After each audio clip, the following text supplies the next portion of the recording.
કાલી નાગ અભય પદને પામ્યો. એને ભય હતો મૃત્યુનો.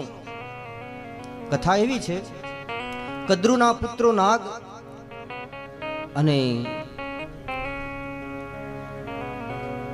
ગરુડને પહેલેથી જ દુશ્મનાવટ હતી. ગરુડ એ બધા જ સર્પોને ખાવા લાગ્યો.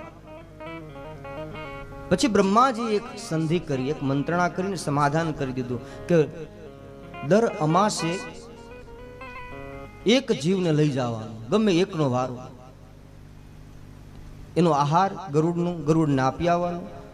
પણ હવે કાલી નાગ એવું પેલો હતો એટલે એ પોતે ગયો નહીં, અને બીજા જે એનો ભાગ હતો ગરુડનો એ પણ પોતે એનું ભક્ષણ કરી જતો. એટલે ગરુડ એની ઉપર ક્રોધિત થઈ એની સાથે યુદ્ધ કર્યું.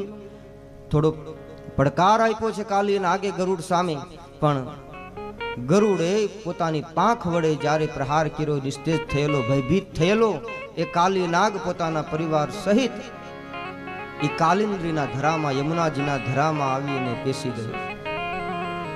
કારણ કાલિંદ્રીની અંદર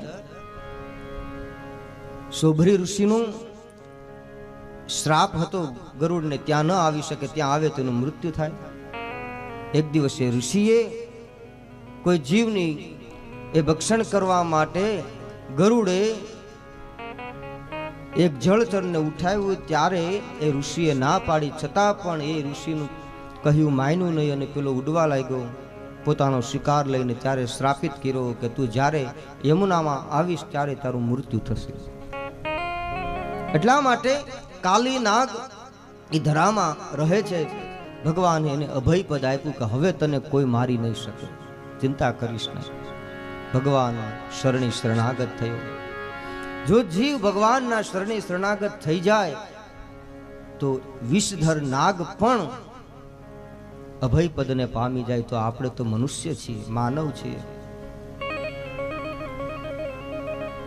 માનવમાં એવી ક્ષમતા છે, જો ધારે તો ભગવાનની મૂર્તિઓ પણ જ્યાં ડોલી છે, ભગવાનની પથ્થરની મૂર્તિમાંથી પણ ભગવાનને પ્રગટાવવાનું સામર્થ્ય આ મનુષ્ય જીવનમાં એ ભક્તિમાં રહેલું છે, માનવતામાં રહેલું છે.